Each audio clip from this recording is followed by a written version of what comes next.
Solar case വന്നപ്പോൾ ഏറ്റവും നന്നായി ഡിഫെക്ട് ചെയ്തത് ഞാനാണ്. കാരണം അങ്ങനെയൊന്നും ഉമ്മൻചാണ്ടിയപ്പോൾ ഒരു നേതാവിനെ മോശക്കാരനാക്കി വിടുന്നതൊന്നും കോൺഗ്രസിന് നല്ലതല്ല. നേരെ സെക്രട്ടേറിയറ്റ് ചെന്നപ്പോൾ എല്ലാവരും ഉണ്ട് ഉമ്മൻചാണ്ടി രാജിവെക്കാൻ തയ്യാറായി നിൽക്കുക.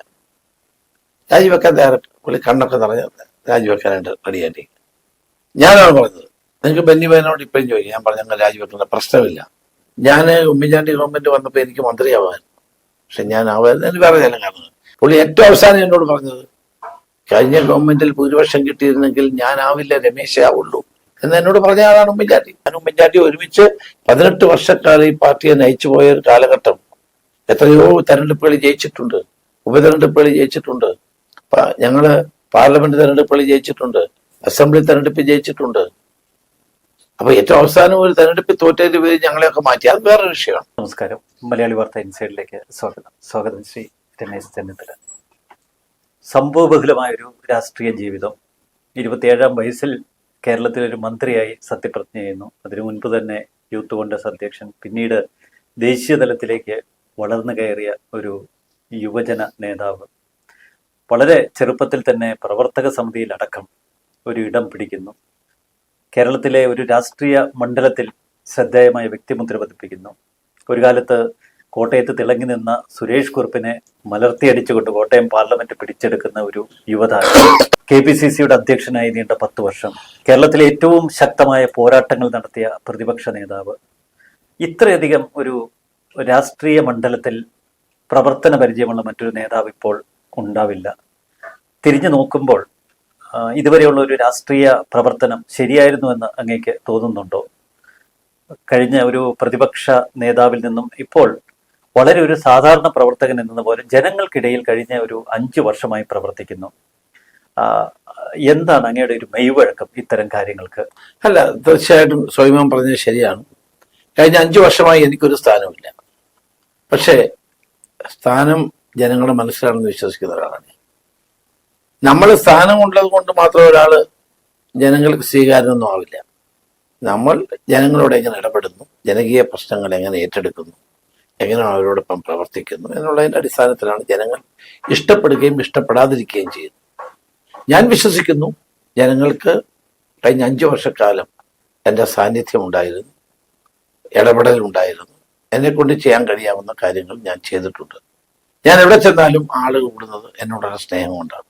കാരണം ഇപ്പം എനിക്കൊന്നും ചെയ്തു കൊടുക്കാൻ പറ്റില്ല.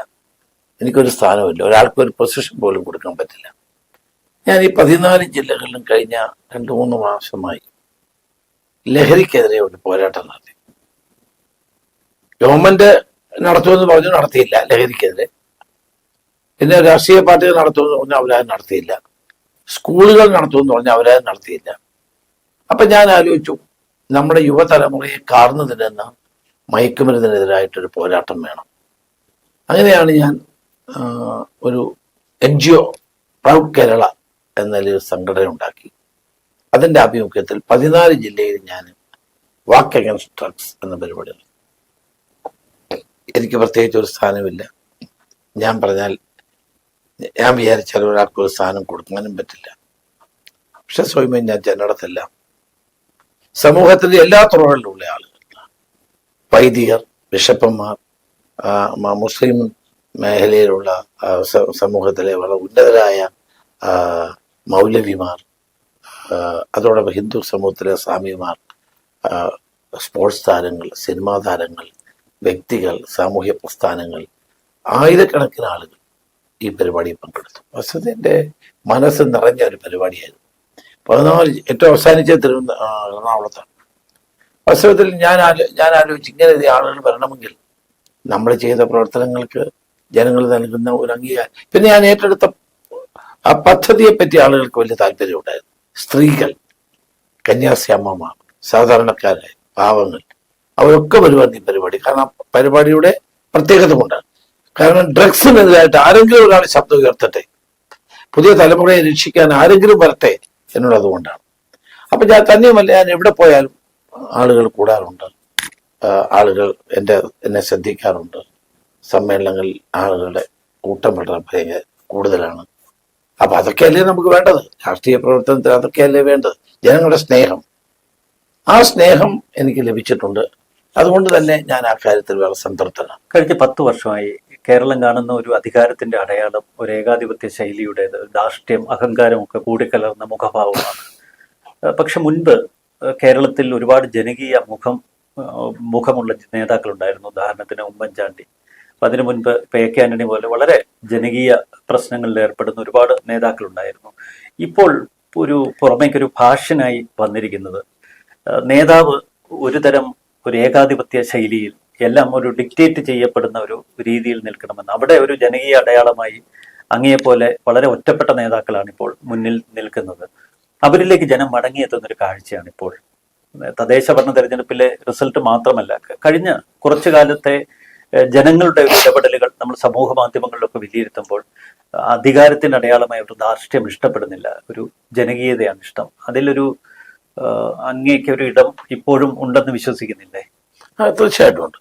എനിക്ക് എൻ്റെതായ ഒരു ശൈലിയുണ്ട്. അത് ആരുടെയും ധിക്കാരത്തിന്റെയോ അഹങ്കാരത്തിന്റെയോ ഏകാധിപത്യത്തിന്റെയോ അല്ല. എൻ്റെ മുഖത്ത് നോക്കി ആർക്കും എന്നെ ചോദ്യം ചെയ്യാൻ കഴിയും. ഞാൻ KPC പ്രസിഡന്റ് ആയിരുന്നപ്പോൾ വളരെ ഉന്നതരായ നേതാക്കന്മാർ 3-4 മണിക്കൂർ എനിക്കെതിരെ വിമർശനം ഉണ്ടായിട്ടുണ്ട്. എനിക്ക് ഉമ്മൻചാണ്ടിക്കുമെതിരെ വളരെ പ്രധാനപ്പെട്ട നേതാക്കൾ. ഞങ്ങൾക്ക് അവരോടൊന്നും ഒരു വിരോധം ഉണ്ടായിട്ടില്ല, അവർക്കത് പറയാം. പക്ഷെ ഇന്ന് പല പാർട്ടിയിലും നേതാക്കന്മാർക്ക് എതിരായി ഒരു അക്ഷരം പോലും പറയാൻ അനുവദിക്കാറില്ല. ഞാൻ KPC പ്രസിഡന്റ് ആയിരുന്നപ്പോൾ എന്നെ വിമർശിച്ച എല്ലാവരെയും ഞാൻ കൂട്ടിക്കൊണ്ടു പോയിട്ടേ ഉള്ളൂ. 9 വർഷം ഞാൻ KPC പ്രസിഡന്റ് ആയിരുന്നു. അപ്പോഴൊന്നും ഒരിക്കലും ഞാൻ ഏകാധിപത്യത്തിന്റെ ശൈലി ഞാൻ സ്വീകരിച്ചിട്ടില്ല, സ്വീകരിക്കാനും പാടില്ല. അല്ലെങ്കിൽ ഒരു ആൾക്കൂട്ടമായി പോവില്ലേ? കുറച്ചൊരു ഡിക്റ്റേറ്റർഷിപ്പ് ഇല്ല. ഡിക്റ്റേറ്റർഷിപ്പ് അല്ലേ വേണ്ടേ, അച്ചടക്കം പാലിപ്പിക്കണം. അതൊക്കെ നമ്മളൊക്കെ അച്ചടക്കം പാലിപ്പിക്കുമായിരുന്നു. മറ്റുള്ളവന്റെ വായടപ്പിക്കുക എന്നുള്ളതല്ല, മറ്റുള്ളവന് പറയാനുള്ളത് കേട്ട് നമ്മൾ തെറ്റ് ചെയ്യുന്നെങ്കിൽ തിരുത്താനുള്ള മനോഭാവം കാട്ടിയത്. അല്ലെങ്കിൽ 9 വർഷമൊന്നും KPC പ്രസിഡന്റായിട്ട് ആക്കിയിരിക്കാൻ പറ്റില്ല. തീർച്ചയായിട്ടും പറ്റുമോ? ഇല്ല. കേരളത്തിലെ പോലും നാട്ടിൽ മുൻപ് ഓരോ കാലഘട്ടങ്ങളിലെ ഇപ്പോൾ കോൺഗ്രസ് UDF പ്രതിപക്ഷത്തിരിക്കുമ്പോൾ ഇനി വരാൻ പോകുന്ന മന്ത്രിസഭ നയിക്കുന്നത് കരുണാകരനായിരിക്കും, അല്ലെങ്കിൽ തൊട്ടടുത്ത തവണ ഉമ്മൻചാണ്ടി ആയിരിക്കും, A.K. ആന്റണി ആയിരിക്കും എന്ന് ജനങ്ങൾ വിശ്വസിക്കുന്ന UDF പ്രവർത്തകർക്ക് പോലും ബോധ്യമുള്ള ഒരു കാലഘട്ടത്തിലൂടെയായിരുന്നു കടന്നു വന്നിരുന്നത്. പക്ഷെ ഇപ്പോൾ ആ കസേരയ്ക്ക് എന്തുകൊണ്ടും ഡിസേർവ് ചെയ്യുന്ന അങ്ങാണ്. പക്ഷെ അങ്ങയുടെ പേര് ഉറപ്പിച്ചു പറയാൻ ചില കോൺഗ്രസ് നേതാക്കൾ തയ്യാറാകുന്നില്ല. എന്താണ് അത്തരം ഒരു സാഹചര്യം? അല്ല, ഞാൻ പ്രതിപക്ഷ നേതാവ് എന്നപ്പോഴും ആരും എന്നെ ഉറപ്പിച്ചു പറഞ്ഞില്ലായിരുന്നു. അതൊക്കെ എന്റെ ഭാഗമാണ്, അതൊന്നൊരു വിഷയമല്ല. ഞാൻ പറഞ്ഞല്ലോ, നമുക്ക് രാഷ്ട്രീയത്തിൽ പ്രവർത്തിക്കുമ്പോൾ സ്ഥാനങ്ങളൊക്കെ വേണ്ടിവരും. ഞാൻ അല്ല സ്ഥാനമൊന്നും ഞാൻ മോഹിക്കുന്നില്ല. അല്ല, അങ്ങനെ ശക്തമായ ഒരു ഗ്രൂപ്പിനെ നറീഷ് ചെയ്ത് ഒപ്പം നിർത്താത്തത് കൊണ്ടാണോ? അല്ല, എനിക്ക് ഉമ്മൻചാണ്ടിയുടെ കാലഘട്ടത്തിൽ ഞങ്ങൾ ഒരുമിച്ച് പ്രവർത്തിച്ചപ്പോൾ ഞങ്ങൾക്ക് 2 ഗ്രൂപ്പ് ഉണ്ടായിരുന്നു. അത് കെ കരുണാകരൻ കൊണ്ടു നടന്ന I ഗ്രൂപ്പ് ഞാനും, ആന്റണിയോ കൊണ്ടു നടന്ന A ഗ്രൂപ്പ് ഉമ്മൻചാണ്ടിയുമായിരുന്നു. പക്ഷെ കഴിഞ്ഞ പഞ്ചായത്ത് അസംബ്ലി തെരഞ്ഞെടുപ്പിന്റെ തോൽവിയോടുകൂടി ആ ഗ്രൂപ്പ് രാഷ്ട്രീയം വേണ്ടെന്നല്ല ഹൈക്കമാൻഡ് തീരുമാനിച്ചു, നമ്മളും തീരുമാനിച്ചു. ഇപ്പൊ ഗ്രൂപ്പില്ല. ഇപ്പൊ ഗ്രൂപ്പില്ലാതെയാണ് പ്രവർത്തിക്കുന്നത്. ആരെങ്കിലും ഗ്രൂപ്പ് ഉണ്ടാക്കാൻ ശ്രമിച്ചാലും അത് വിജയിക്കില്ല. ചില ആളുകൾ ശ്രമിക്കുന്നുണ്ട് ഇപ്പം, പക്ഷെ അതൊന്നും വിജയിക്കാൻ പോകും. പക്ഷെ അതുകൊണ്ട് ജനാധിപത്യം ഈ പാർട്ടിയിൽ നഷ്ടപ്പെടുന്നില്ലേ? ചില നേതാക്കൾ അവരുടെ അധികാരം ഉപയോഗിച്ച് ഒരു ഡിക്റ്റേറ്റ് ചെയ്യാൻ ശ്രമിക്കുന്നില്ലേ? അല്ല, അതൊന്നും കോൺഗ്രസ് ഒരു പാർട്ടി നടക്കില്ല. കോൺഗ്രസ് അങ്ങനെ ജനാധിപത്യ പാർട്ടിയാണ്, തികച്ചും മതേതര പാർട്ടിയാണ്. എന്നെ സംബന്ധിച്ചിടത്തോളം ഞാൻ അങ്ങനെ ഗ്രൂപ്പ് ഉണ്ടായിരുന്ന കാലഘട്ടത്തിലും ഞാൻ ആരെയും വെട്ടി നിരത്താൻ മുന്നോട്ട് വന്നിട്ടില്ല. ആരെയും ഇപ്പൊ അപ്പുറത്ത് നിൽക്കുന്ന ഉമ്മൻചാണ്ടിയും ഞാനും തമ്മിൽ അഭിപ്രായ വ്യത്യാസം ഉണ്ടായിരുന്നു, പല കാര്യത്തിലും ഭിന്നതകളുണ്ടായിരുന്നു. പക്ഷെ ഞങ്ങൾ ഒരു ഘട്ടത്തിനപ്പുറത്ത് ഒരിക്കലും അതിനെ കൊണ്ടുപോകാൻ സമ്മതിച്ചിട്ടില്ല. ഞാൻ ഉമ്മൻചാണ്ടി ഗവൺമെന്റ് വന്നപ്പോൾ എനിക്ക് മന്ത്രിയാവാൻ, പക്ഷെ ഞാൻ ആവാൻ വേറെ ചില കാരണങ്ങൾ, അതിപ്പോ ഞാൻ വെളിപ്പെടുത്തുന്നില്ല, അതിന്റെ ഏതെങ്കിലും കാലഘട്ടത്തിൽ ഞാൻ വെളിപ്പെടുത്തും. പക്ഷെ ഞാൻ ഉമ്മൻചാണ്ടിയായിട്ട് 5 വർഷം ഒരു തർക്കം ഞാൻ ഉണ്ടാക്കിയിട്ടില്ല, ഒരു അഭിപ്രായ വ്യത്യാസം ഞാൻ ഉണ്ടാക്കിയിട്ടില്ല. ആ ഗവൺമെന്റ് ഇവിടെ KPCC പ്രസിഡന്റുമാര് മുഖ്യമന്ത്രി സത്യപ്രതിജ്ഞ ചെയ്യുന്ന രാജ്ഭവനിൽ പങ്കെടുക്കാറുണ്ട്, ബോയ്ക്കോട്ട് ചെയ്ത ചരിത്രമുണ്ട് കേരളത്തിലെ കോൺഗ്രസ്. ഞാനൊന്നും ചെയ്തില്ല. ഞങ്ങളും ഉമ്മൻചാണ്ടി അതിശക്തമായ അഭിപ്രായ വ്യത്യാസം ഉള്ളപ്പോഴാണ് ഞാൻ മന്ത്രിസഭയിൽ ചേരാതിരുന്നത്, മാറിയിരുന്നത്. പക്ഷേ 5 വർഷവും ആ ഗവൺമെന്റിന് ഒരു ചെറിയ ബുദ്ധിമുട്ടുണ്ടാക്കുന്ന കാര്യവും ഞാൻ ചെയ്തില്ല. അതാണ് എന്നിലെ ഒരു കോൺഗ്രസ്സുകാരനെ നിങ്ങൾ കാണേണ്ടത്. അതെന്റെ ഉത്തരവാദിത്തമാണ്. പാർട്ടി നേതൃത്വവും പാർലമെന്ററി പാർട്ടി നേതൃത്വവും ഒരുമിച്ച് പോകണമെന്നുള്ള ആഗ്രഹത്തിന്റെ പേര്. കാരണം ജനങ്ങൾ നമുക്ക് തന്നിരിക്കുന്ന ഒരു മാൻഡേറ്റ് ആണ്. ആ മാൻഡേറ്റിനെ ഒരിക്കലും ജനങ്ങൾക്ക് ബുദ്ധിമുട്ടുണ്ടാക്കാതെ ജനങ്ങളിൽ വിശ്വാസം ജനങ്ങൾ നമ്മളെ പുച്ഛിക്കാത്ത തരത്തിലേക്ക് കൊണ്ടുപോകാൻ ശ്രമിച്ച ഒരാളാണ് ഞാൻ. ഉമ്മൻചാണ്ടി മുഖ്യമന്ത്രിയായിരുന്ന കാലഘട്ടത്തിൽ ഇനി ഉമ്മൻചാണ്ടിക്ക് ശേഷം കേരളം ഭരിക്കുന്നത് ശ്രീ രമേശ് ചെന്നിത്തല ആയിരിക്കും എന്നൊരു പൊതുപ്രതീതി ഉണ്ടായിരുന്നു. പക്ഷേ അന്നു മുതൽ അങ്ങയുടെ ഒരുപക്ഷെ ശത്രുക്കളായിരിക്കാം, വിരുദ്ധ ഗ്രൂപ്പിൽപ്പെട്ടവരായിരിക്കാം, ഒരുതരം മർമറിംഗ് ക്യാമ്പയിൻ തുടങ്ങിയിരുന്നു. ഒരു ഉദാഹരണത്തിന് ഉമ്മൻചാണ്ടിക്കെതിരായ കേസുകളുടെ പിന്നിൽ അങ്ങയുടെ ഇടപെടലുകളുണ്ട്. KM മാണി അന്നത്തെ ധനകാര്യമന്ത്രിക്കെതിരെയുള്ള കേസുകളുടെ കാര്യത്തിൽ അങ്ങയുടെ ഇടപെടലുകളുണ്ട്. ഇത്തരം ആരോപണങ്ങൾ കോൺഗ്രസ് പാർട്ടിയിലും പൊതുസമൂഹത്തിലും ഇങ്ങനെ ഒരു മർമറിംഗ് ക്യാമ്പയിൻ പോലെ കൊണ്ടു നടന്നിരുന്നു. അത് വർഷങ്ങളോളം അത് തുടരുകയും ചെയ്തു. അത് അങ്ങ് തിരിച്ചറിഞ്ഞിരുന്നു? അതിന്റെ ഒരു വേദന ഏതെങ്കിലും? അത് എനിക്ക് വിഷമം ഉണ്ടാക്കിയിട്ടുള്ള ചില കാര്യങ്ങളുണ്ട്. ഞാനിപ്പോ നിങ്ങളോട് ഞാനോട് പറയാത്ത കാര്യങ്ങളാണ്. അന്ന് ഉമ്മൻചാണ്ടി മറ്റേ സോളാർ കേസുമായി ബന്ധപ്പെട്ട കാര്യം വന്നപ്പം ഏറ്റവും ശക്തമായി ഉമ്മൻചാണ്ടിക്ക് പിന്തുണ കൊടുത്ത ഒരാളാണ്. അതിനു മുമ്പ് ഉമ്മൻചാണ്ടി ഗവൺമെന്റ് അധികാരം ഏറ്റെടുത്ത് ഏതാണ്ട് ഒരു 2 ആഴ്ച കഴിഞ്ഞപ്പോഴാണ് പാമോലിൻ കേസിൽ ഉമ്മൻചാണ്ടിയെ പ്രതിയാക്കുന്നത്. പ്രതിയാത്താൻ ഞാൻ മുഖ്യമന്ത്രി സ്ഥാനം ഒഴിവെന്ന് അദ്ദേഹം ഒരു പ്രഖ്യാപനം നടത്തി. അന്ന് ഞാൻ KPC ഓഫീസിലുണ്ട്. ഞാനും ബെന്നി ബെഹനാനും കൂടി. ബെന്നിയാണ് എന്നെ വിളിച്ച് പറയുന്നത്. നേരെ സെക്രട്ടേറിയറ്റിൽ ചെന്നു. സെക്രട്ടേറിയറ്റിൽ ചെന്നപ്പോൾ എല്ലാവരും ഉണ്ട്. ഞാൻ രാജിവെക്കാൻ തയ്യാറായി നിൽക്കുക. രാജിവെക്കാൻ തയ്യാറായിട്ട് പുള്ളി കണ്ണൊക്കെ നിറഞ്ഞ രാജിവെക്കാനായിട്ട് റെഡിയായിട്ട് ഞാനാണ് പറഞ്ഞത്. നിങ്ങൾക്ക് ബെന്നി ബെഹനോട് ഇപ്പോഴും ചോദിക്കും. ഞാൻ പറഞ്ഞു ഞങ്ങൾ രാജിവെക്കുന്ന പ്രശ്നമില്ല, മുഖ്യമന്ത്രി തുടരണം. ഞാനും മുഖ്യമന്ത്രിയായിട്ട് ശക്തമായ അഭിപ്രായ വ്യത്യാസമെന്ന് ആലോചിക്കണം. ഞാൻ മന്ത്രിസഭയിൽ ചേരാതെ മാറി നിൽക്കാം. ആ സമയത്ത് ഉമ്മൻചാണ്ടി മാറിയ മുഖ്യമന്ത്രി കസേര അങ്ങേക്ക് കിട്ടും എന്നൊന്നും ഞാൻ പറയുന്നില്ല. ഞങ്ങൾ തമ്മിൽ ശക്തമായ അഭിപ്രായ വ്യത്യാസം നിലനിൽക്കുമ്പോഴാണ് ആ ഇഷ്യൂ വരുന്നത്. ഞാൻ അന്നേരം എടുത്ത നിലപാട് ഞാൻ പത്രക്കാരെ വിളിച്ചു അവിടെ സെക്രട്ടേറിയറ്റ് വെച്ച്. ഞാൻ പറഞ്ഞു മുഖ്യമന്ത്രി രാജിവെക്കുന്ന പ്രശ്നമില്ല, ഉമ്മൻചാണ്ടി തുടരും, നിയമപരമായി കേസിനെ നേരിടും എന്ന് ഞാനാ പറഞ്ഞു. അതുപോലെ തന്നെ സോളാർ കേസ് വന്നപ്പോൾ ഏറ്റവും നന്നായി ഡിഫെൻഡ് ചെയ്തത് ഞാനാണ്. കാരണം അങ്ങനെയൊന്നും ഉമ്മൻചാണ്ടി ഇപ്പോൾ ഒരു നേതാവിനെ മോശക്കാരനാക്കി വിടുന്നതൊന്നും കോൺഗ്രസിന് നല്ലതല്ല, സംസ്ഥാനത്തിന് നല്ലതല്ല. അദ്ദേഹത്തിന്റെ ത്യാഗവും പ്രവർത്തനവും ഇവിടെ ഉണ്ട്. അപ്പൊ അദ്ദേഹത്തെ വഷളാക്കി വിടാൻ വേണ്ടിയിട്ടുള്ള ഒരു രാഷ്ട്രീയ നടപടിക്കും ഞാൻ മുന്നോട്ട് വന്നിട്ടില്ല. എനിക്ക് വേണമെങ്കിൽ ഇതൊക്കെ ചെയ്യാമായിരുന്നു. ഈ സമയത്താണ് ഞാനും പുള്ളിയുടെ അഭിപ്രായ വ്യത്യാസമാണ്. ഞാൻ മന്ത്രിസഭയിൽ ചേരാൻ നിൽക്കുകയാണ്. ഏതെങ്കിലും തലത്തിൽ ഉമ്മൻചാണ്ടി അങ്ങേ തെറ്റിദ്ധരിച്ചിട്ടുണ്ടോ?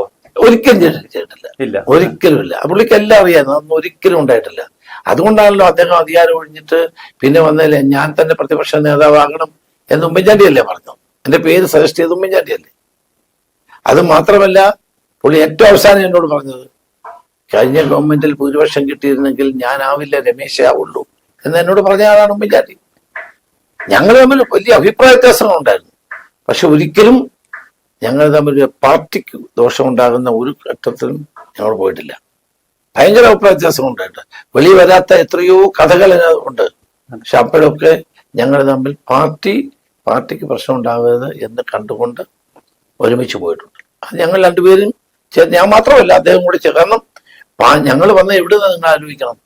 കരുണാകരനെ പോലൊരു മഹാമേരു ഈ പാർട്ടി വിട്ടുപോയി ലക്ഷക്കണക്കിന് പ്രവർത്തകരുമായി ഇത് ഉമ്മൻ കോൺഗ്രസ് ആണ് എന്ന് പറഞ്ഞ് അന്ന് പ്രചരിപ്പിച്ച ആളുകളുണ്ട്. ആ കോൺഗ്രസിനെ തിരികെ കൊണ്ടുവരാൻ എന്റെ നേതാവ് കൂടിയായ ശ്രീ കരുണാകരൻ ഉൾപ്പെടെയുള്ളവർ തിരിച്ചു വരാനുള്ള ഒരു സാഹചര്യം ഉണ്ടാക്കുന്നവർക്കൊക്കെ ചെറിയ പങ്ക് ഞാനും വഹിച്ചിട്ടുണ്ട്. അത് ഞാൻ KPC പ്രസിഡന്റാണ്. അവിടെ നിന്നാണ് കോൺഗ്രസ് തിരിച്ചു വരവ് നടത്തിയത് നമ്മൾ ആലോചിക്കണം. അല്ലെ കേരളത്തിലെ കോൺഗ്രസ് ഒരു തമിഴ്നാട് കോൺഗ്രസ് ആയിരുന്നു. തീർച്ചയായിട്ടും. അപ്പൊ ഞങ്ങൾ ഒരുമിച്ച്, ഞാൻ മാത്രമല്ല, ഞാൻ ഉമ്മൻചാണ്ടി ഒരുമിച്ച് 18 വർഷക്കാലം ഈ പാർട്ടിയെ നയിച്ചു പോയ ഒരു കാലഘട്ടം. എത്രയോ തെരഞ്ഞെടുപ്പുകളിൽ ജയിച്ചിട്ടുണ്ട്, ഉപതെരഞ്ഞെടുപ്പുകളിൽ ജയിച്ചിട്ടുണ്ട്, ഞങ്ങള് പാർലമെന്റ് തെരഞ്ഞെടുപ്പുകളിൽ ജയിച്ചിട്ടുണ്ട്, അസംബ്ലി തെരഞ്ഞെടുപ്പിൽ ജയിച്ചിട്ടുണ്ട്. അപ്പൊ ഏറ്റവും അവസാനം ഒരു തെരഞ്ഞെടുപ്പിൽ തോറ്റതിന്റെ പേര് ഞങ്ങളെയൊക്കെ മാറ്റി, അത് വേറൊരു വിഷയമാണ്. പക്ഷെ എന്നെ മാറ്റിയപ്പോഴും ഞാൻ ഒരു അക്ഷരം പറഞ്ഞിട്ടില്ല, ഒരു കരിയിലെ അനങ്ങിയിട്ടില്ല കേരളത്തിൽ. അതെന്റെ സംഘടനാ ബോധമാണ്. ഉമ്മൻചാണ്ടിയുടെ മരണത്തോടെ വാസ്തവത്തിൽ എ ഗ്രൂപ്പ് ചിഹ്ന ഭിന്നമായി. എ ഗ്രൂപ്പിന്റെ ഒരു ശക്തി വല്ലാണ്ട് ക്ഷയിച്ചു. പക്ഷേ കാലങ്ങളോളം ഐ ഗ്രൂപ്പിനെ ഉള്ളം കയ്യിൽ വെച്ച് കൊണ്ടുവന്ന അങ്ങ് പൊടുന്നതിന് ഒരു സുപ്രഭാതത്തിൽ ഗ്രൂപ്പ് കേരളത്തിൽ വേണ്ട എന്നങ്ങ് ഒരു തീരുമാനത്തിലേക്ക് എത്തുമ്പോൾ അതിന്റെ ഏറ്റവും വലിയ നഷ്ടം അങ്ങേക്കല്ലേ ഉണ്ടായത്? അല്ല, എന്നോടൊപ്പം നിന്ന് പല ആളുകളും ആണല്ലോ എന്നെ തന്നെ പുറകെ നിന്ന് കുത്തിയത്. പിന്നെ ഇനിയിപ്പം നമുക്ക് പ്രത്യേകിച്ച് ഗ്രൂപ്പിന്റെ ആവശ്യമില്ല. അല്ലെങ്കിലും ഒരു വലിയ വിഭാഗം ആ പ്രവർത്തകരെ അനുഭാവികളിൽ ആ പ്രവർത്തകരിലും സാധാരണക്കാരായ പാർട്ടി പ്രവർത്തകരുടെ മനസ്സിൽ ഞാൻ ജീവിക്കുന്നുണ്ട്. പിന്നെ ഹൈക്കമാൻഡ് പറഞ്ഞ ഗ്രൂപ്പ് വേണ്ട. എനിക്ക് മാത്രമായിട്ട് എന്ത് ഗ്രൂപ്പ്? എനിക്കെന്തിനാണ് ഗ്രൂപ്പ്? അത് തുടർന്ന് വന്ന ഒരു പ്രക്രിയയുടെ ഭാഗമായി ഞാൻ മുന്നോട്ട് പോയതാണ്. പക്ഷെ ഇവിടെ ഗ്രൂപ്പ് വേണ്ട എന്ന് വെച്ചതിന് പിന്നിലും ചില താല്പര്യങ്ങളില്ലേ? ഉണ്ടാകാം, നേതാക്കളുടെ താല്പര്യങ്ങൾ. ഇന്നിപ്പോ പലരും പറയുന്നുണ്ട് ഗ്രൂപ്പ് ഉണ്ടായിരുന്നെങ്കിൽ നല്ലതായിരുന്നു. അതെ, അതിന്റെ എല്ലാം ഒരു നഷ്ടമൊക്കെയല്ലേ സംഭവിച്ചിരിക്കുന്നത്. രാഷ്ട്രീയത്തിൽ നഷ്ടങ്ങൾ ഉണ്ടാകും, ലാഭങ്ങൾ ഉണ്ടാകും. പക്ഷെ ഞാൻ ഒരിക്കലും ലാഭനഷ്ടത്തിന്റെ കണക്ക് നോക്കി പ്രവർത്തിക്കുന്ന ഒരാളല്ല. പാർട്ടിക്ക് ഏതാണോ നല്ലത്, സമൂഹത്തിനും ജനങ്ങൾക്കും ഏതാണോ നല്ലത്, അത് മാത്രമേ ചെയ്യൂ എന്ന നിർബന്ധ ബുദ്ധി എനിക്കുണ്ട്. പിന്നെ ഞാൻ സന്യാസിയൊന്നുമല്ല. എനിക്കും അധികാരം അല്ലെങ്കിൽ പദവികൾ ഞാനും ആഗ്രഹിച്ചിട്ടുണ്ട്. അല്ലാതെ ഞാൻ പറഞ്ഞാൽ നിങ്ങളാരും വിശ്വസിക്കത്തുമില്ല, ശരിയാണ്, ജനങ്ങളും വിശ്വസിക്കത്തില്ല. പക്ഷെ പദവി കിട്ടിയേ പറ്റൂ എന്നുള്ള നിർബന്ധം. ഞാൻ 2.5 വർഷക്കാലം അധികാരത്തിന് മാറുന്നില്ലേ? ഗവൺമെന്റ് വന്നപ്പം എല്ലാവരും എന്നോട് പറഞ്ഞല്ലോ അധികാരത്തിൽ വരണമെന്ന്. എനിക്ക് ഡെപ്യൂട്ടി മുഖ്യമന്ത്രി റവന്യൂവും തരാമെന്ന് പറഞ്ഞു. ഞാൻ അതും വേണ്ടെന്ന് പറഞ്ഞു. എന്തുകൊണ്ടാണ്? എനിക്കൊരു കൺവിക്ഷൻ ഉണ്ടായിരുന്നു ആ സമയത്ത്. അതിന് ചില കാരണമുണ്ട്, അത് ഞാനിപ്പോ പറയുന്നില്ല. എന്തുകൊണ്ട് ഞാൻ മാറുന്നു എന്നുള്ള ഒരു കാരണമുണ്ട്, അത് ഞാനിപ്പോ പറയാൻ പാടില്ല. അങ്ങ് പ്രതിപക്ഷ നേതാവായിരുന്നപ്പോൾ അന്ന് ഭരണപക്ഷത്തിനെതിരെ, അന്നത്തെ മുഖ്യമന്ത്രിക്കെതിരെ എത്ര അഴിമതി ആരോപണങ്ങൾ അങ്ങ് ഉന്നയിച്ചു. അതിനെല്ലാം രേഖാപരമായ അടിസ്ഥാനപരമായ വസ്തുതകൾ കൊണ്ടുവന്നു. പക്ഷെ ഈ കഴിഞ്ഞ 5 വർഷം നമ്മൾ എടുത്താൽ ചില ആരോപണങ്ങൾ, ഒറ്റപ്പെട്ട ആരോപണങ്ങൾ ഉയർന്നു, പിന്നീട് അത് അപ്രത്യക്ഷമായി. എല്ലാറ്റിനും ഒടുവിൽ ഒരു ശബരിമല കൊള്ള ഇപ്പോൾ കത്തി നിൽക്കുന്നു എന്നതൊഴിച്ചാൽ ഈ സർക്കാരിനെതിരെ വളരെ ശക്തമായ അഴിമതി ആരോപണങ്ങളൊന്നും ഇപ്പോൾ മുന്നിലില്ല. അല്ലാതെ ഒരു പ്രവർത്തന ശൈലിയുടെ ഭാഗമാണ്. ഞാൻ പ്രതിപക്ഷ നേതാവായിരുന്ന സന്ദർഭത്തിൽ അതിശക്തമായ അഴിമതികൾ കണ്ടെത്താൻ ഞാൻ ശ്രമിച്ചത്. അത് ഞാനൊരു ടീം എൻ്റെ ഓഫീസിൽ വർക്ക് ചെയ്തിട്ടാണ് നമ്മളിത് കണ്ടുപിടിക്കുക. ഞാൻ സ്വയം രേഖകളുടെ പിൻബലമില്ലാതെ, വസ്തുതാപരമല്ലാതെ ഞാനൊന്നും ഉന്നയിച്ചിട്ടില്ല. എല്ലാ കാര്യങ്ങളും രേഖകളുടെ അടിസ്ഥാനം. കേരളത്തിന്റെ മുഖ്യമന്ത്രി പിണറായി വിജയൻ ഞാൻ ഉന്നയിച്ച 7 പ്രധാനപ്പെട്ട പ്രശ്നങ്ങളും പിൻവലിക്കേണ്ടി വന്നു, പിൻവലിച്ചോടേണ്ടി വന്നു. ഒന്നും ചെയ്യാൻ നമ്മുടെ ആഴക്കട മത്സ്യബന്ധനം പിൻവലിക്കേണ്ടി വന്നു, ബപ്കോ പിൻവലിക്കേണ്ടി വന്നു, സ്പ്ലിങ്കർ പിൻവലിക്കേണ്ടി വന്നു, ബ്രൂവറി ഡിസ്റ്ററി സ്ഥാപിക്കുമെന്ന് പറഞ്ഞ ബ്രൂവറി മുഴുവൻ പിൻവലിക്കേണ്ടി വന്നു. അങ്ങനെ ഞാൻ ഉന്നയിച്ചിട്ടുള്ള എല്ലാ കാര്യങ്ങളും, ബാക്കി ഞാനിപ്പോൾ ഓർക്കുന്നില്ല, 6-7 കാര്യങ്ങളുണ്ട്, എല്ലാം പിൻവലിക്കേണ്ടി വന്നു. Because I came with ample proof. ഞാൻ ഇത് അഴിമതിയാണ് എന്ന് സ്ഥാപിക്കാനുള്ള മുഴുവൻ രേഖകളുടെയും അടിസ്ഥാനത്തിൽ മാത്രമാണ് ഞാൻ ഉന്നയിച്ചത്. ഞാൻ അസംബ്ലി പറഞ്ഞല്ലോ, മുഖ്യമന്ത്രി അങ്ങ് 7 താഴിട്ട് പൂട്ടി അങ്ങയുടെ സേഫിൽ വെച്ചാലും കിട്ടേണ്ട കാര്യങ്ങൾ എനിക്ക് കിട്ടും. അത് ഞാൻ ചെയ്തിട്ടുണ്ട്. അത് അങ്ങ് ഭരണത്തിലിരിക്കുമ്പോഴും അധികാരത്തിലിരിക്കുമ്പോഴൊക്കെ ഉണ്ടാക്കിയ ഒരു സ്നേഹബന്ധത്തിന്റെ പേരിൽ അവിടെ നിന്ന് തന്നെ ചോർന്ന് കിട്ടുന്നതായിരിക്കും അല്ലേ? അത് ഞാൻ പറയുന്നില്ല. മറുവശത്ത് എല്ലാ കാലത്തും ഇവിടെ നേതാക്കൾ വലിയ തോതിൽ സ്വന്തം പാർട്ടിയിൽ തന്നെ ഒരു ശത്രുവിനെ കണ്ടെത്തുന്നു. ഇപ്പോൾ പിണറായി, VS അച്യുതാനന്ദൻ പോലും നമുക്കറിയാം. പഴയ കാലം എടുത്താൽ AK ആന്റണി, കരുണാകരൻ പോലെ, അതിനുശേഷം ഉമ്മൻചാണ്ടി, കരുണാകരൻ. അപ്പോൾ ഉമ്മൻചാണ്ടിയുടെ ഒരു ജനകീയ ശൈലി വളർത്തിയെടുത്തത് കരുണാകരൻ എന്ന സ്വന്തം പാർട്ടിയിൽപ്പെട്ട ഒരു രാഷ്ട്രീയ എതിരാളിയോട് ഏറ്റുമുട്ടിയാണ്. പക്ഷെ അങ്ങ് എതിരാളികളെ സൃഷ്ടിക്കാൻ നോക്കുന്നില്ല, എതിരാളികളുമായി നേരിട്ടൊരു ഏറ്റുമുട്ടലിന് ശ്രമിക്കുന്നില്ല. അങ്ങ് ഒരു ഒറ്റപ്പെട്ട വഴിയിലൂടെ അങ്ങ് പോകുന്നു. രാഷ്ട്രീയത്തിൽ വാസ്തവത്തിൽ ഇതുവരെ കണ്ടതിൽ നിന്നൊരു വേറിട്ട ശൈലിയാണിത്. അത് സ്വയം അപ്രസക്തനാവുന്ന ഒരു തലത്തിലേക്ക് പോകുമോ? ഒരിക്കലുമില്ല. ഞാൻ രാഷ്ട്രീയ രംഗത്ത് നിൽക്കുന്ന സന്ദർഭത്തിൽ നമ്മൾ ജനങ്ങൾക്ക് വേണ്ടി പ്രവർത്തിക്കുകയാണ്. സ്വാഭാവികമായും പിന്നെ കോൺഗ്രസ് പാർട്ടിക്കകത്ത് കലാപം ഉണ്ടാക്കി, പ്രശ്നം ഉണ്ടാക്കി പോകുന്ന കാലം കഴിഞ്ഞു. ഞാൻ അങ്ങനെ വിശ്വസിക്കുന്നതാണ്. അപ്പം നമ്മളൊക്കെ ആ സ്ഥാനത്തിരിക്കുമ്പോൾ എത്രയോ ആളുകളാണ് നമ്മളെയൊക്കെ വിമർശിച്ചിട്ടുള്ളത്. യോഗങ്ങളിലാണെങ്കിലും അല്ലാതാണെങ്കിലും എന്തെല്ലാം വിമർശിച്ചിട്ടുണ്ട്. ഇപ്പൊ വിമർശിക്കാനില്ലാത്തതുകൊണ്ടാണോ? ഇപ്പൊ വന്ന കേസുകാരന്റെ കാലത്തും ഇപ്പോഴത്തെ കാലത്തും വിമർശിക്കാൻ ധാരാളമുണ്ട്. പക്ഷെ അത് വിമർശിക്കാതിരിക്കുന്നതിന്റെ കാരണം എന്താണെന്ന് വെച്ചാൽ നമ്മുടെ പാർട്ടി അധികാരത്തിൽ വരണം. 10 വർഷം നമ്മുടെ പ്രതിപക്ഷത്തായി. ഇനി ഒരിക്കൽ കൂടി പ്രതിപക്ഷത്തിരിക്കുന്നത് ശരിയല്ല. അത് കേരളത്തിലെ കോൺഗ്രസിന് വലിയ പരിക്കുണ്ടാക്കും. കഴിഞ്ഞ നമ്മുടെ പ്രതിപക്ഷത്തെ നമ്മൾ അധികാരത്തിൽ വന്നേ, അന്ന് കോവിഡായിരുന്നു പ്രധാനപ്പെട്ട പ്രശ്നം. കോവിഡിന്റെ മാരകമായ പ്രഹരം, പ്രവർത്തിക്കാൻ കഴിയാത്ത അവസ്ഥയായിരുന്നു. അപ്പം അങ്ങനെ വന്ന സാഹചര്യത്തിലാണ് നമുക്ക് ഏറ്റവും വലിയ ബുദ്ധിമുട്ടുണ്ട്. പാർട്ടി പ്രവർത്തകർക്ക് വെളിയിറങ്ങിപ്പോലും പ്രവർത്തിക്കാൻ കഴിയും. 5 പേര് കൂടുതൽ വെളിയിറങ്ങാൻ വയ്യാലും. അതെ അതെ. പിന്നെ ഗവൺമെന്റ് കൊടുക്കുന്ന ആനുകൂല്യങ്ങളൊക്കെ പിണറായി വിജയൻ കൊടുക്കുന്നതായിട്ട് വന്നു. കോവിഡ് സമയത്ത് എല്ലാവരും ചെയ്യുന്നതാണ്. പിണറായി വിജയൻ ചാനലുകൾ വന്ന് നേരിട്ട് ജനങ്ങളുമായി സംവദിച്ചു തുടങ്ങി. എല്ലാ ദിവസവും വൈകിട്ട് കാണും. വൈകിട്ട് പൈസ കാണുന്നത് മാത്രമല്ല, ഗവൺമെന്റ് കൊടുക്കുന്ന പെൻഷൻ, ആനുകൂല്യങ്ങൾ, അരി, മരുന്ന്, ഇതെല്ലാം പിണറായി വിജയൻ കൊടുക്കുന്നതായിട്ട് വന്നു. അത് ഏത് ഗവൺമെന്റ് ഇന്നാലും കൊടുക്കാൻ ബാധ്യസ്ഥരാണ് കോവിഡ് ആയപ്പം. അപ്പൊ ഇതെല്ലാം കൂടി വന്നപ്പോ നമുക്ക് വലിയൊരു പ്രശ്നം ഉണ്ടായി. അങ്ങനെയാണ് ഗവൺമെന്റ് അധികാരത്തിൽ വരാതിരുന്നത്. പക്ഷെ പിന്നീട് അങ്ങ് അതിന്റെ പേര് ബലിയാടായില്ലേ? അത് അതിന്റെ മുഴുവൻ കുറ്റവും എന്റെ തലയെ മാത്രമായി. അതിനൊന്നും എനിക്ക് പ്രശ്നമൊന്നുമില്ല. കാരണം സ്വാഭാവികമായിട്ട് തെരഞ്ഞെടുപ്പിൽ പരാജയപ്പെട്ടു. എനിക്ക് ഒറ്റ കാര്യത്തിൽ പരിഭവം ഉണ്ടായിരുന്നു. എന്നെ ഇങ്ങനൊരു തീരുമാനം ഉണ്ട് എന്ന് പറഞ്ഞിരുന്നെങ്കിൽ ഞാൻ സ്വയം അതിന് മുന്നോട്ട് വരുമായിരുന്നു. ഉമ്മൻചാണ്ടിയും ഞാനും കൂടെ ഒരുമിച്ച് നിൽക്കുന്നൊരു കാലഘട്ടമായിരുന്നു. ഉമ്മൻചാണ്ടി KC വേണുഗോപാലിനോട് വീട്ടിൽ പോയി ചോദിച്ചതാണ്, എന്തെങ്കിലും മാറ്റം ഉണ്ടോ, എന്റെ പറ, ഞങ്ങളത് ഫെസിലിറ്റേറ്റ് ചെയ്യാം എന്ന് പറഞ്ഞതാണ്. അത് പറഞ്ഞില്ല, അതിനുള്ള വിഷമമാണ്. പിന്നെ ഞാൻ രാഹുൽ ഗാന്ധിയെ കണ്ടപ്പോൾ അദ്ദേഹം എന്നോട് എന്റെ കാര്യകാരണങ്ങൾ പറഞ്ഞു. പിന്നെ എനിക്കൊരു പരാതിയില്ല. ഈ പരാതി പറയാതിരിക്കുന്നത്, എല്ലാം സഹനത്തോടെ എടുക്കുന്നത്, അതാണോ അങ്ങേക്ക് ഉള്ള ഒരു വലിയ? അല്ല, ഞാനിപ്പോഴും അങ്ങനെയാണ് ചെയ്യാറുള്ളത്. ഞാൻ അങ്ങനെ ആരെയും കുറ്റപ്പെടുത്തുകയോ ആരെയെങ്കിലും എന്നോട് തന്നെ അനീതി കാണിച്ച എത്രയോ ആളുകളുണ്ട്. ഞാൻ വളർത്തിക്കൊണ്ടുവന്ന എത്രയോ പേര് എനിക്കെതിരായ നിലപാടെടുത്തു. പക്ഷെ ഞാൻ അവരോടൊന്നും ഒരു പകയും വെച്ച് പുലർത്തുന്നില്ല. അങ്ങയുടെ ഇത്രയും ഒരു പ്രവർത്തന പാരമ്പര്യമുള്ള ആരുണ്ട്? അതുകൊണ്ട് തന്നെ അടുത്ത ഒരു മുഖ്യമന്ത്രി കസേരയ്ക്ക് അങ്ങ് തന്നെയാണ് യോഗ്യൻ. അത് എന്തുകൊണ്ട് സ്വയം പറയാൻ ശ്രമിക്കുന്നില്ല? ഞാൻ പറയേണ്ട കാര്യമല്ലോ, അത് ജനങ്ങളും എന്റെ പാർട്ടിയാണ് തീരുമാനിക്കേണ്ടത്. ആ പാർട്ടി തീരുമാനിക്കട്ടെ. പക്ഷെ അത് ആ കസേര മോഹിച്ച് ചിലരൊക്കെ ചില പ്രവർത്തനങ്ങൾ ഇപ്പോൾ തന്നെ തുടങ്ങിക്കഴിഞ്ഞു. അതൊക്കെ സ്വാഭാവികമാണ്. പാർട്ടിക്ക് അതിനാണ് നിരവധി ആളുകൾ അത്തരം കാര്യങ്ങളൊക്കെ പറയുന്നതായിരിക്കും. പക്ഷെ ഞാൻ ആ സ്ഥാനത്ത് വരണമെന്നുണ്ടെങ്കിൽ എന്റെ തീരുമാനിക്കാൻ എന്റെ പാർട്ടിയാണ്, ജനങ്ങളാണ്. ആ രണ്ടുപേരിലും എനിക്ക് വിശ്വാസം.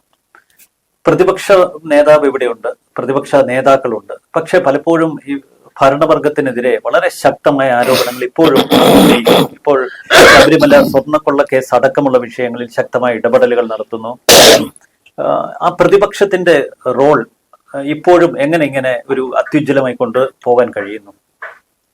ഞാനൊരു MLA കൂടിയാണ്, പ്രതിപക്ഷത്ത് നിൽക്കുന്ന MLA കൂടിയാണ്.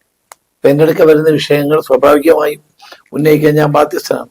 നേരത്തെ ക്യാമറ ഇഷ്യൂ വന്നപ്പോൾ ഞാൻ ഉന്നയിച്ചു. പിന്നെ പഴയതുപോലെ ഞാനിപ്പോ തിരക്ക് നടക്കാറില്ല. ഇഷ്യൂസ് അങ്ങനെ നമ്മൾ അന്ന് കൊണ്ടുവന്ന പോലെ 6 അഴിമതി ആരോണം കൊണ്ടുവന്നല്ലോ. അത് ഇപ്പൊ ഞാൻ ഇത്തവണ ചെയ്തില്ല. അല്ലാതെ ഞാൻ അങ്ങനെ നമ്മളെ പൊസിഷനിൽ ഉണ്ടെങ്കിലേ പലതും നമുക്ക് കണ്ടെത്താൻ കഴിയുള്ളൂ. അത് ഞാൻ ചെയ്തില്ല എന്നുള്ള സത്യമാണ്. എന്ന് വെച്ച് കേരളത്തിൽ അഴിമതി ഇല്ല എന്നുള്ളതല്ല, പക്ഷെ വളരെ വലിയ അഴിമതി കേരളത്തിൽ നടക്കുന്നുണ്ട്. പക്ഷെ ഒന്നും വിസിബിൾ അല്ല. എല്ലായിടത്തും അഴിമതി മാത്രമാണ്. അത് കണ്ടെത്താൻ ഞാൻ ശ്രമിച്ചില്ല എന്നുള്ള സത്യമാണ് കേട്ടോ. കാരണം നമുക്ക് അതിനുള്ള ഒരു പൊസിഷൻ ഇരിക്കേണ്ടത് നമുക്ക് ചെയ്യാൻ പറ്റുള്ളൂ. ഞാൻ ശ്രമിച്ചിട്ടില്ല. ഈ ശബരിമല സ്വർണ്ണക്കൊള്ള അങ്ങ് മാറ്റിവെച്ചാൽ ഈ സർക്കാരിനെതിരെ നമുക്ക് എങ്ങനെ ഒരു പ്രതിരോധം സൃഷ്ടിക്കാം? അല്ലെങ്കിൽ ഈ സർക്കാരിനെതിരെ എന്തൊക്കെ ആരോപണങ്ങൾ? അല്ല, ഈ സർക്കാരിനെ സംബന്ധിച്ചിടത്തോളം കേരളത്തിന് വലിയ ദൗർഭാഗ്യങ്ങൾ സംഭാവന ചെയ്ത ഗവൺമെന്റാണ്. ഒരു 10 വർഷം എന്ന് പറയുന്ന ഒരു വലിയ കാലയളവ്. പിണറായി വിജയന് കിട്ടിയ ഒരു ഗോൾഡൻ ഓപ്പർച്യൂണിറ്റി ആയിരുന്നു 10 വർഷം. പിന്നീട് ഇപ്പൊ അദ്ദേഹം അധികാരത്തിന്റെ പടിയിറങ്ങുമ്പോൾ കേരളത്തിന് വേണ്ടി എന്ത് ചെയ്തു എന്ന് പറയാൻ ഒന്നുമില്ല. കേരളത്തിനെ പുരോഗതിയിലേക്ക് എത്തിക്കാൻ എന്ത് ചെയ്തു? ഉമ്മൻചാണ്ടി ഒഴിഞ്ഞു പോയപ്പോൾ അദ്ദേഹത്തിന് പറയാൻ 3-4 കാര്യങ്ങളുണ്ട്. വിഴിഞ്ഞ പദ്ധതി, കൊച്ചി മെട്രോ, കണ്ണൂർ വിമാനത്താവളം, വൻകിട വികസന പദ്ധതികളെ പറ്റി ഞാൻ പറയുന്നു. ശ്രീ പിണറായി വിജയൻ സ്ഥാനം ഒഴിയുമ്പോൾ അങ്ങനെ ഒന്നും ചെയ്യാൻ പറ്റില്ല. കേരളം എവിടെയായിരുന്നു അതിൽ നിന്ന് വളരെ പുറകോട്ട് പോയത്. വിദ്യാഭ്യാസ രംഗം കുത്തഴിഞ്ഞു, വ്യാവസായിക രംഗത്ത് പുരോഗതിയില്ല, തൊഴിലായ്മ വിലക്കയറ്റവും ജനങ്ങളെ പിന്തുടരുന്നു. അതോടൊപ്പം തന്നെ നമ്മുടെ നാട്ടിൽ ജനങ്ങൾക്ക് സമാധാനപരമായി ജീവിക്കാൻ കഴിയാത്ത അവസ്ഥ. നിങ്ങളിപ്പോ എല്ലാ ചാനലുകളും പോയിട്ട് പത്രയ്ക്ക് എടുത്ത് നോക്കുക, നടക്കുന്ന കൊലപാതകങ്ങൾ, അക്രമങ്ങൾ വളരെ ഭീകരമാണ്. ഇതൊക്കെ തടയാൻ നമുക്ക് കഴിയാത്തത് എന്തുകൊണ്ട്? ഞാൻ എപ്പോഴും ആലോചിക്കാറുണ്ട്, ഇതെന്തുകൊണ്ട് തടയാൻ കഴിയുന്നില്ല? അപ്പം ആഭ്യന്തര വകുപ്പിന്റെ അതിശക്തമായ പരാജയമാണ് ഇതെല്ലാം കാണിക്കുന്നത്. നിയമത്തെ ജനങ്ങൾക്ക് ഭയമില്ലാത്ത അവസ്ഥ വന്നു കഴിഞ്ഞാൽ അരാജകത്വമാണ്. മാത്രമല്ല, ഈ കൊച്ചു കേരളത്തെ എത്ര മുന്നോട്ട് കൊണ്ടുപോകാൻ കഴിയുമായിരുന്നു? ടൂറിസം രംഗത്ത് എന്ത് മാറ്റം ഉണ്ടാക്കാൻ കഴിയുമായിരുന്നു? എന്തെല്ലാം പുരോഗതി ഉണ്ടാക്കാൻ കഴിയുമായിരുന്നു. മാത്രമല്ല കേരളത്തിൽ വലിയ സാധ്യതകളുള്ള ഒരു സംസ്ഥാനമാണ്. ഈ 10 വർഷം ഒന്നും ചെയ്യാൻ കഴിഞ്ഞില്ലല്ലോ. എന്താ ചെയ്യാൻ കഴിഞ്ഞ്? എടുത്തു പറയാനുള്ള എന്ത് പരിപാടിയാണ് ഉള്ളത്? അപ്പം കേരളത്തിന്റെ ഒരു സമഗ്ര പുരോഗതിയിലേക്ക് കേരളത്തെ എത്തിക്കാൻ ഈ LDF ഗവൺമെന്റ് കഴിയാതെ പോയി. UDF അധികാരത്തിൽ വന്നിരുന്നെങ്കിൽ നമുക്ക് ഒത്തിരി ഭാവനാപൂർണമായ നടപടികൾ നമുക്ക് ആവിഷ്കരിക്കാൻ കഴിയുമായിരുന്നു.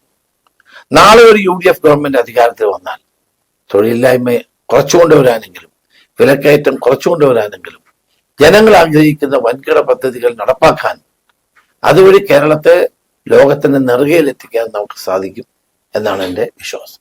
അടുത്തൊരു UDF സർക്കാർ അധികാരത്തിൽ വരുമെന്ന ഒരു പൊതുപ്രതീതി ഇപ്പോൾ ഉണ്ട്. UDF സർക്കാർ അധികാരത്തിൽ വന്നാൽ എന്തായിരിക്കും ഒരു കാതലായ വ്യത്യാസം ഇപ്പോൾ സംഭവിക്കുന്ന ഈ ഭരണതലത്തിൽ നിന്നും? ഈ കേരളത്തെ സമഗ്രമായ പുരോഗതിയിലേക്ക് നയിക്കും. കേരളം ഒരു ഇന്ത്യക്ക് തന്നെ ഒരു റോൾ മോഡലായ സ്റ്റേറ്റ് ആയിട്ട് മാറും. നമ്മൾ പണ്ട് ആരോഗ്യരംഗത്തും വിദ്യാഭ്യാസ രംഗത്തും കൈവരിച്ച പുരോഗതിയാണ് കേരള മോഡൽ എന്ന് അമർത്യ സെൻ പറയും. ഇന്ന് കേരള മോഡലിന്റെ ഒക്കെ നിറം അംഗീകരിക്കുകയാണ്. ആരോഗ്യരംഗത്ത് നമ്മളെക്കാൾ മറ്റ് സംസ്ഥാനങ്ങൾ കുതിച്ചു പായുന്നു. ഇവിടെ നമ്മുടെ ആശുപത്രികളിൽ പോലും മെച്ചപ്പെട്ട സൗകര്യങ്ങൾ കിട്ടാത്ത അവസ്ഥ, മെഡിക്കൽ കോളേജിൽ പോലും പോയാൽ രോഗികൾക്ക് വേണ്ടത്ര ശുശ്രൂഷ കിട്ടാത്ത അവസ്ഥ. പിന്നെ നമുക്ക് കേരള മോഡലിന് പറയാൻ കഴിയും. വിദ്യാഭ്യാസ രംഗത്തുണ്ടായിരിക്കുന്ന സമ്പൂർണ്ണ പരാജയം ഇവിടെ ഞാൻ സൂചിപ്പിച്ച VC-മാരില്ലാത്ത 10-14 VC-മാരില്ലാത്ത കേരളം. ഞങ്ങളുടെ ഒരു ഗവൺമെന്റ് അധികാരത്തിൽ വന്നാൽ മെച്ചപ്പെട്ട വിദ്യാഭ്യാസ മേഖല, പ്രശ്നങ്ങളില്ലാത്ത വിദ്യാഭ്യാസ രംഗം, അതോടൊപ്പം കാർഷിക മേഖലയുടെ പുനരുദ്ധാരണം. നമ്മൾ കർഷകനാണല്ലോ സമൂഹത്തിന് നട്ടല്. ഇവിടെ നെല്ല് ഉൽപ്പാദിപ്പിച്ചു കഴിഞ്ഞാൽ എടുക്കാൻ ആളില്ല. എടുത്ത നെല്ലിന് പണം കിട്ടത്തില്ല. തെക്ക് വടക്ക് നടന്നാൽ പോലും അവന് പൈസ കിട്ടാത്ത അവസ്ഥ. ആത്മഹത്യയുടെ വക്കിൽ നിൽക്കുന്ന കർഷകൻ. ഇതൊക്കെ ഒരു പരിഹാരം ഉണ്ടാവണ്ടേ? അതുപോലെ തന്നെ വ്യവസായ മേഖലയിൽ ഇത്രയും വലിയ തകർച്ച ഉണ്ടായ ഒരു കാലഘട്ടം ഉണ്ടാവില്ല. ഒരാൾ ഇൻവെസ്റ്റ് ചെയ്യാൻ ഇവിടെ വരുന്നില്ലല്ലോ. 10 വർഷത്തിനിടയിൽ ആര് ഇൻവെസ്റ്റ് ചെയ്യാൻ വന്നു? അപ്പം നമുക്ക് കൂടുതൽ ഇൻവെസ്റ്റ്മെന്റ് വേണം.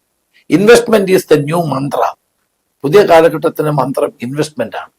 കൂടുതൽ ആളുകൾ കേരളത്തിൽ ഇൻവെസ്റ്റ് ചെയ്യാൻ വരണം. ടൂറിസം പോലെയുള്ള മേഖലകളിൽ ഇൻവെസ്റ്റ്മെന്റ് ഉണ്ടാകണം. നമ്മുടെ ഇൻഫ്രാസ്ട്രക്ചർ ഡെവലപ്മെന്റ് ഉണ്ടാകണം. അതുപോലെ തന്നെ കേരളത്തിൽ പ്രത്യുൽപാദനപരമായ പ്രവർത്തനങ്ങൾ ഉണ്ടാകണം. അല്ല, അപ്പോഴും ഈ CIT ഒക്കെ നിൽക്കും ഇതുപോലെ, അവരെ പേടിച്ചാരും. അല്ല, അത് നോക്കാം നമുക്ക്. ഇത്രയും നാൾ അവർക്ക് സമരം ചെയ്യേണ്ടി വന്നില്ല. അടുത്തൊരു ഗവൺമെന്റ് വരുമ്പോഴാണ് സമരം ചെയ്യാൻ വരുന്നത്. അപ്പം പ്രൊഡക്റ്റീവ് ആയിട്ടുള്ള കാര്യങ്ങൾ നടപ്പാക്കാൻ നമുക്ക് ശ്രമിക്കണം. പിന്നെ നമ്മുടെ ഈ വിദ്യാർത്ഥികളെ കേരളത്തിൽ നിന്ന് പുറത്തേക്ക് വിടാതിരിക്കാൻ ഇവിടെ തന്നെ അവർക്ക് അവസരങ്ങൾ ഉണ്ടാക്കണം. ഇവിടെ തന്നെ ജോലി കിട്ടണം. ഇന്നിപ്പോ കോളേജിലൊന്നും വിദ്യാർത്ഥികളില്ലല്ലോ. കാരണം ആ സബ്ജക്റ്റുകളൊക്കെ ഔട്ട്ഡേറ്റഡ് ആയി. സോളയും ബോട്ടണിയും ഒന്നും പഠിക്കാൻ ആരുമില്ല. അപ്പം നമുക്ക് എന്താണ്, അതിനനുസരിച്ച് റീമോഡൽ ചെയ്യണം നമ്മുടെ വിദ്യാഭ്യാസ മേഖലയെ. എന്നാൽ മാത്രമേ ചെറുപ്പക്കാർക്ക് ഇവിടെ പഠിക്കാനും ജോലി കിട്ടാനും ഡീസന്റായി ജീവിക്കാനും കഴിയുള്ളൂ. ടൂറിസമാണ് നമുക്ക് വൻപിച്ച മുന്നേറ്റം ഉണ്ടാക്കാൻ കഴിയുന്ന മറ്റൊരു മേഖല. അപ്പം സാമ്പത്തികമായ നമ്മളെല്ലാവരെയും കുറ്റപ്പെടുത്തുന്നത് നമുക്ക് എന്ത് ചെയ്യാൻ കഴിയും? നമ്മുടെ ഉള്ള നികുതി പിരിച്ചെടുക്കാൻ കഴിയുന്നുണ്ടോ? പിന്നെ അനാവശ്യ ചെലവുകൾ ഒഴിവാക്കാൻ കഴിയുന്നുണ്ടോ? ഇതൊക്കെ കേരളം നേരിടുന്ന ഏറ്റവും വലിയ പ്രശ്നമല്ലേ? അനാവശ്യ ചെലവുകൾ വർദ്ധിപ്പിച്ച് അനാവശ്യമായി പണം ബാധ്യതകൾ ഉണ്ടാക്കി വെക്കുന്നു. ആ ബാധ്യതകളിലൂടെ സംസ്ഥാനത്തിനൊരു പുരോഗതി ഉണ്ടാകുന്നില്ല. ഈ കടമെടുക്കുന്ന എന്തിനാണ്? കടമെടുത്ത പണത്തിന്റെ പലിശ കൊടുക്കാനാണ് ഇപ്പോൾ ഏറ്റെടുക്കുന്നത്. അപ്പൊ ഈ നിലയിൽ കേരളത്തിന് മുന്നോട്ട് പോകാൻ സാധ്യമല്ല. അതിലൊരു പുനർചിന്തനം അനിവാര്യമാണ്. അത് UDF ആഗ്രഹിക്കുന്ന അതായിരിക്കും. ഒരു UDF ഭരണമുണ്ടായാൽ ഇത്തരം കാതലായ വിഷയങ്ങളിൽ ജനനന്മയ്ക്ക് വേണ്ടിയിട്ടുള്ള പ്രവർത്തനങ്ങൾക്ക് നേതൃത്വം കൊടുക്കുവായിരിക്കും ഞങ്ങൾ ചെയ്യുന്നത്. മറുവശത്ത് തദ്ദേശ ഭരണ തെരഞ്ഞെടുപ്പിന്റെ ഒരു ഉജ്ജ്വല വിജയം അത് നിയമസഭാ തെരഞ്ഞെടുപ്പിലും ആവർത്തിക്കുമോ? നമ്മൾ ഈ 10 വർഷത്തെ കാലാവധി വളരെ ചെറുതല്ല. സോഷ്യൽ എഞ്ചിനീയറിംഗിന്റെ കാലഘട്ടമാണ്. ഏത് മാധ്യമങ്ങളെ പർച്ചേസ് ചെയ്യാൻ പണമുണ്ടെങ്കിൽ ഇവിടെ രാഷ്ട്രീയ കക്ഷികൾക്കും അധികാര കേന്ദ്രത്തിൽ ഇരിക്കുന്നവർക്കും കഴിയും. മാധ്യമങ്ങളെ മാത്രമല്ല, മാധ്യമ പ്രവർത്തകരെ, സോഷ്യൽ മീഡിയ അടക്കം സാമൂഹിക ജീവിതവുമായി ബന്ധപ്പെടുന്ന എല്ലാ ഉപാധികളെയും പർച്ചേസ് ചെയ്യാൻ കഴിയും. അത്തരമൊരു കാലഘട്ടത്തിലാണ് ആ ഒരു വെല്ലുവിളി നേരിട്ടുകൊണ്ട് തദ്ദേശ ഭരണ തെരഞ്ഞെടുപ്പിന്റെ വിജയം നിയമസഭയിലും ആവർത്തിക്കുമോ? അല്ല, ആവർത്തിക്കണം എന്നുള്ള രീതിയിലാണ് ഞങ്ങളിപ്പോൾ പ്രവർത്തിക്കുന്നത്. കഴിഞ്ഞ തവണ അങ്ങ് പറഞ്ഞ 100% ശരിയാണ്. കഴിഞ്ഞ കോവിഡിന്റെ കാലഘട്ടത്തിൽ ഗവൺമെന്റ് തിരിച്ചു 100 കോടി രൂപ കിഫ്ബിയിൽ നിന്ന് എല്ലാ മാധ്യമങ്ങൾക്കും വീതിച്ചു കൊടുത്തു. കിഫ്ബി പരസ്യമായി 100 കോടി രൂപയാണ്. അത് നമ്മുടെ സംസ്ഥാനത്ത് ഒരിക്കലും നടക്കാത്തല്ല. കോവിഡ് കാലത്ത് പരസ്യത്തിന് വേറെ ഒരു മാർഗമില്ല, പരസ്യമില്ല. അപ്പൊ ഗവൺമെന്റ് എന്ത് ചെയ്തു? 100 കോടി പേടി ന്യൂസ് ആയിരുന്നു. 100 കോടി രൂപ ആദ്യം കൊടുത്തു. ഇപ്പോഴും കിഫ്ബി ഇപ്പൊ അതിനു വേണ്ടിയിട്ടാണ് വെച്ചേക്കുന്നത്. കിഫ്ബി ജനകീയ പ്രശ്നം, ജനങ്ങൾക്ക് വേണ്ടിയുള്ള വികസനമല്ല, സർക്കാർ തിരിച്ചു വരാൻ വേണ്ടി 100-150 കോടി രൂപ പരസ്യം കൊടുക്കാൻ വേണ്ടി വെച്ചിരിക്കുന്ന ഒരു സ്ഥാപനമാണ്. നിങ്ങൾ ആ പരസ്യത്തിന്റെ ലിസ്റ്റ് എടുത്ത് കണ്ടാൽ അറിയാം ആർക്കൊക്കെ ഇത് കൊടുത്തത്, ആരാണ്. പത്രപ്രവർത്തകർക്ക് കൊടുത്തിരിക്കുക 5 ലക്ഷം 10 ലക്ഷം കൊടുത്തിരിക്കുകയാണ്. അപ്പം സർക്കാർ ജനങ്ങളുടെ പണം, നമ്മളടിക്കുന്ന പെട്രോളിന്റെയും ഡീസലിന്റെയും പണമാണ് ഈ കിഫ്ബിയുടെ പണം എന്ന് പറയുന്നത്. ആ പണം എടുത്തിട്ടാണ് ഈ തെരഞ്ഞെടുപ്പിൽ തിരിച്ചു വരാൻ വേണ്ടിയിട്ട് വലിയ കൊള്ള നടത്തിക്കൊണ്ടിരിക്കുന്നത്. പരസ്യമാണ് എന്ന് പറഞ്ഞു കൊടുക്കുകയാണ്. പേടി ന്യൂസാണ്. അപ്പൊ കേരളത്തിൽ പുരോഗമന പ്രാപിച്ച ഒരു പത്രലോകം ഉണ്ടെന്ന് നമ്മൾ വിശ്വസിക്കുന്നു. അപ്പൊ അവിടെയാണ് ഇത് നടക്കുന്നതെന്ന് എല്ലാവരും കണ്ടു തുറന്ന് കാണണമെന്നാണ് എനിക്ക് പറയാനുള്ളത്. മമതല്ല, അതിനിടയ്ക്ക് 1-2 കാര്യങ്ങൾ. ഒന്ന്, കേരളത്തിൽ എന്ത് പുരോഗതി 10 വർഷമുണ്ട് സാമ്പത്തികമായി? ഇതുപോലെ കേരളം തകർന്ന ഒരു കാലഘട്ടം ഉണ്ടാവില്ല. ഇവിടെ ഉമ്മൻചാണ്ടി EMS മുതൽ ഉമ്മൻചാണ്ടി വരെയുള്ള ഗവൺമെന്റുകൾ ഉണ്ടാക്കി വെച്ച കടം 1.5 ലക്ഷം കോടിയാണ്. ഇന്ന് ഈ ഗവൺമെന്റ് ആ 1.5 ലക്ഷം കോടിയിൽ നിന്ന് 6 ലക്ഷം കോടിയായിട്ട് പൊതുക്കടം വർദ്ധിപ്പിച്ചു. കടക്കണിയിലാണ് കേരളം. നികുതി പിരിവ് ഉണ്ടാകുന്നില്ല. എന്നിട്ടെല്ലാം കേന്ദ്രം തരുന്നില്ല എന്ന് പറഞ്ഞുകൊണ്ടിരിക്കുകയാണ്. കേന്ദ്രം തരുന്നില്ല, വാങ്ങിച്ചെടുക്കണം. അതിനല്ലേ ഗവൺമെന്റ് ഉള്ളത്. മോഡി അമിത്ഷായും തമ്മിൽ ഏറ്റവും കൂടുതൽ ബന്ധമുള്ള ആളല്ലേ പിണറായി വിജയൻ. ഒരു ബന്ധം ഇപ്പോഴും ഏറ്റവും ശക്തമാണ്. BJP CPM-ഉമായിട്ടുള്ള ഏറ്റവും വലിയ ബന്ധം കോൺഗ്രസ് വരരുതെന്നുള്ളതാണ്. കോൺഗ്രസ് മുക്ത ഭാരതം ആഗ്രഹിക്കുന്ന CPM BJP ഒരു UDF ഗവൺമെന്റ് വരാൻ ഒരിക്കലും അനുവദിക്കില്ല. കഴിഞ്ഞ തവണ 69 സീറ്റുകൾ CPM-ന് സഹായം കിട്ടി, അവരുടെ BJP-യുടെ സഹായം കിട്ടി. അങ്ങനെയാണ് തുടർഭരണം ഉണ്ടായത്. ഇപ്പോഴും അത് വരുമെന്ന് വിചാരിച്ച് കാത്തിരിക്കുകയാണ്. അതിനാണ് ന്യൂനപക്ഷങ്ങളെ തള്ളി പറഞ്ഞു. ഇപ്പൊ ന്യൂനപക്ഷങ്ങളെ തള്ളി പറഞ്ഞതിന്റെ കാര്യത്തിൽ അമിത്ഷാ പറയുന്നതിനേക്കാൾ കൂടുതൽ വാശിയോടെയാണ് പിണറായി വിജയൻ പറഞ്ഞുകൊണ്ടിരിക്കുന്നത്. അതാണല്ലോ ഈ സമുദായ നേതാക്കന്മാരെ മുഴുവൻ കൂട്ടുപിടിച്ച്, ഭൂരിപക്ഷ സമുദായങ്ങളെ മുഴുവൻ കൂട്ടുപിടിച്ച് ന്യൂനപക്ഷ സമുദായങ്ങളെ തള്ളിക്കളയാനാണ് ശ്രമിച്ചത്. ഇപ്പൊ അത് അബദ്ധമായെന്ന് കണ്ടുകൊണ്ട് ഇപ്പൊ പെയ്യെ ചെറിയ ഞൊടുക്കു വിദ്യകളുമായിട്ട് അദ്ദേഹം വരുന്നുണ്ട്. അപ്പൊ കേരളത്തെ സാമ്പത്തികമായി തകർത്തു. വികസനമില്ലായ്മ. 2 സ്കൂൾ നിർമ്മിക്കുന്നൊന്നും അല്ലോ വികസനം. അതൊക്കെ മഹാരാജാവിന്റെ കാലത്തും കേരളത്തിൽ സ്കൂൾ കെട്ടിടങ്ങൾ നിർമ്മിച്ചിരുന്നു, അല്ലേ? 2 സ്കൂൾ കെട്ടിടം നിർമ്മിക്കുന്നതല്ല ഇവിടെ വികസനം എന്ന് പറയുന്നത്. ഇവിടെ വികസനം എന്ന് പറയുന്ന ഈ കേരളത്തിലെ ചെറുപ്പക്കാർക്ക് ഇവിടെ ജീവിക്കാൻ, ഇവിടെ വളരാൻ, അവർക്ക് സന്തോഷത്തോടെ ജീവിക്കാൻ കഴിയുന്ന അന്തരീക്ഷം ഉണ്ടാകും.